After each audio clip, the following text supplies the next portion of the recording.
Jean-Jacques Goldman a commencé sa carrière musicale modestement, alors qu'il était jeune homme à Paris dans les années 70.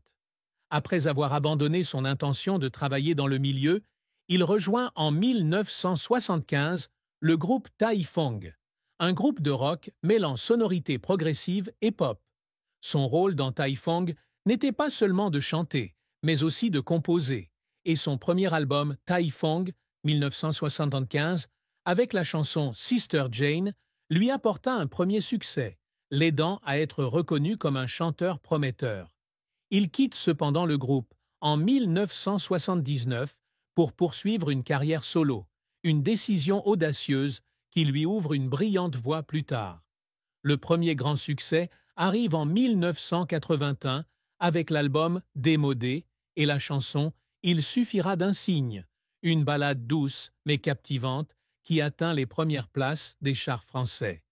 Depuis, Goldman est devenu l'un des artistes solos les plus importants de France, avec une série d'albums à succès tels que Minoritaire, 1982, Non homologué, 1985 et Entre gris clair et gris foncé, 1987. Des chansons comme Quand la musique est bonne, je te donne, duo avec Michael Jones, et Là-bas, duo avec Sirima, ont non seulement dominé les ondes radiophoniques, mais sont devenus des classiques, reflétant son talent à combiner des mélodies accrocheuses avec des paroles profondes sur l'amour, la vie et l'espoir. La carrière de Goldman a atteint son apogée dans les années 1990 et 1000, non seulement grâce à des albums solos, mais aussi en tant que compositeur et producteur. Il a écrit des chansons pour de nombreux artistes célèbres tels que Johnny Hallyday, Laura, Céline Dion, album 2 de 1995, vendu à plus de 10 millions d'exemplaires, et Patricia Kaas, faisant de lui l'homme de l'ombre de nombreuses stars. L'album 2, qu'il a composé pour Céline Dion, est l'album français le plus vendu de tous les temps, avec des chansons telles que Pour que tu m'aimes encore et Je sais pas, appréciées dans le monde entier, lui apportant une renommée internationale et de nombreux prix musicaux prestigieux.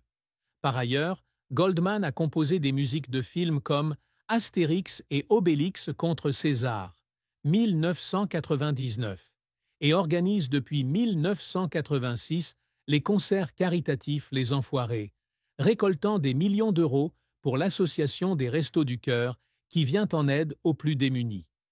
En 2004, il fait une pause dans ses performances solo après la tournée Un tour ensemble, mais son héritage musical perdure avec plus de 30 millions d'albums vendus dans le monde en 2025. Cependant, la carrière de Goldman n'a pas toujours été facile. En 1979, juste après avoir quitté Tai Fung, il fait face à un gros échec lorsque son premier album solo, Les années Warner, ne reçoit pas l'accueil attendu du public. Il a dit un jour qu'après avoir entendu la nouvelle des mauvaises ventes, il s'est assis seul dans son petit appartement à Paris, en pleurs, parce qu'il avait le sentiment de n'avoir pas réussi à prouver son talent indépendant. Cet échec l'a fait travailler jour et nuit pour terminer « Il suffira d'un signe », jusqu'à l'épuisement et fondre en larmes lorsque la dernière chanson a été enregistrée, comme une affirmation qu'il n'abandonnerait pas. Un autre défi survient en 1990, lorsqu'il compose « Nuit » pour Johnny Hallyday, mais il est critiqué pour son manque de profondeur par rapport à ses œuvres précédentes. Il avait l'habitude de pleurer en studio après avoir lu des articles négatifs, assis au piano, se demandant s'il perdait son inspiration. Mais il n'a pas abandonné. Il revient peu après à « Là-bas », une chanson émouvante qu'il écrit les larmes aux yeux, comme un moyen de surmonter le doute et de se retrouver. Les années qui ont suivi son départ de la scène en 2004 ont également été un grand défi. Malgré son ascension vers la gloire, Goldman ressentait la pression de la célébrité et voulait vivre une vie tranquille. Il a refusé de nombreuses invitations à se produire sur scène, s'est concentré sur la composition dans le noir et a pleuré lorsqu'il pensait que le public pourrait l'oublier. Mais il a persévéré, écrivant de la musique pour de jeunes artistes et organisant Les Enfoirés, comme un moyen de maintenir la flamme musicale allumée. Ses larmes dans sa carrière n'étaient pas seulement dues à l'échec, mais à son amour intense pour la musique, un amour qui le faisait continuer à essayer même si son cœur était parfois fatigué. La plus grande tristesse dans la vie de Jean-Jacques Goldman ne vient pas des échecs de carrière ou de la pression de la célébrité, mais d'un incident survenu le 25 septembre 1975, alors qu'il avait 23 ans.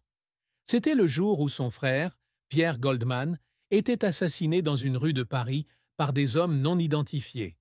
Pierre, un éminent écrivain et militant de gauche, a été condamné à tort pour vol de banque en 1969 et, après sa libération, est devenu la cible de groupes d'extrême droite en raison de ses opinions politiques tranchées. L'assassinat a eu lieu alors que Pierre marchait près de chez lui, a reçu plusieurs balles dans la poitrine et est décédé sur le coup. Jean-Jacques a reçu un appel de sa mère, Ruth, au milieu de la nuit, la voix étranglée par l'émotion alors qu'elle lui annonçait que son frère était décédé. Il s'est précipité sur les lieux, mais n'a vu que le corps de Pierre allongé sur le trottoir, à côté des cris des proches et du bruit des sirènes de police. Il s'agenouilla, le serra fort, sanglota et appela le nom de Pierre, mais il ne répondit jamais. La douleur de la perte de Pierre était la blessure la plus profonde du cœur de Jean-Jacques Goldman, une tristesse dont il parlait rarement en public, mais qui se reflétait dans des chansons émouvantes comme « Comme toi » et « Puisque tu pars ». Pierre n'était pas seulement son frère, mais aussi son ami proche, qui lui a appris à voir le monde à travers le prisme de la justice et de la compassion. Il se souvenait des soirées à Belleville où Pierre s'asseyait et racontait des histoires sur ses années de prison, sa voix grave résonnant comme un feu réchauffant la famille. Après la mort de Pierre, Jean-Jacques tombe dans une profonde dépression, annulant de nombreuses représentations avec Tai Fong, s'enfermant dans son appartement parisien, ne jouant du piano que dans le noir pour oublier sa douleur. Il conserva le livre « Souvenirs obscurs d'un juif polonais né en France » que Pierre avait écrit, le plaça sur l'étagère comme un souvenir sacré, ne l'ouvrit jamais, mais ne put non plus supporter de le ranger. Il y avait des nuits où il était assis dans le studio, écoutant de vieilles chansons, et pleurait en silence en se souvenant du sourire de Pierre, qu'il avait quitté trop tôt. Cette tristesse était d'autant plus poignante qu'elle l'avait changé. Avant le décès de Pierre, Jean-Jacques était un jeune homme optimiste, toujours souriant et convaincu que la musique pouvait changer le monde. Mais après le 25 septembre 1975, il devient plus calme, moins bavard et a un air mélancolique que sa famille reconnaît à travers son regard lointain. Il a dit un jour à son frère Robert que la perte de Pierre lui donnait l'impression de ne pas avoir réussi à le protéger, même s'il ne pouvait rien faire pour empêcher la tragédie.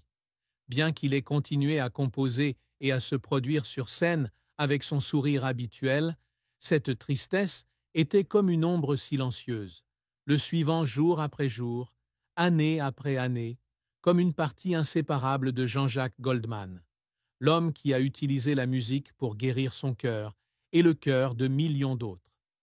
Jean-Jacques Goldman a eu 2 mariages dans sa vie, chacun apportant joie et tristesse tranquille.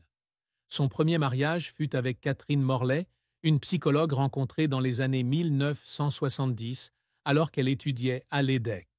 Ils se sont mariés en 1975, peu avant la mort de Pierre, lors d'une simple cérémonie à Paris en présence de la famille et de quelques amis proches. Catherine est une femme douce qu'il a toujours soutenue dans les premiers temps de sa carrière, depuis qu'il était membre de Tai Fong jusqu'à ce qu'il se lance dans sa carrière solo. Ils ont eu 3 enfants ensemble. Caroline, 1975, Michael, 1979 et Nina, 1985. Durant les premières années, ils vécurent heureux dans un petit appartement à Paris où Catherine s'occupait des enfants pendant que Jean-Jacques était en tournée. Mais la mort de Pierre en 1975 et la pression de sa carrière montante les séparent. Jean-Jacques était rongé par le chagrin, souvent absent de la maison, et Catherine se sentait seule à élever ses enfants. Ils ont divorcé en 1997 après 22 ans de mariage, non pas à cause d'une grosse dispute, mais parce qu'ils ne parvenaient plus à trouver un terrain d'entente. Jean-Jacques s'est remarié avec Nathalie Lagier, une femme de 27 ans, sa cadette, en 2001. Ils se sont rencontrés en 1995, lors d'un concert à Nice, lorsque Nathalie, alors étudiante en mathématiques, lui a demandé un autographe. Avec ses cheveux blonds et son sourire éclatant, Nathalie l'a rapidement attiré. Après plusieurs années de relation, ils se marient à Marseille lors d'une cérémonie privée et ont 3 enfants ensemble.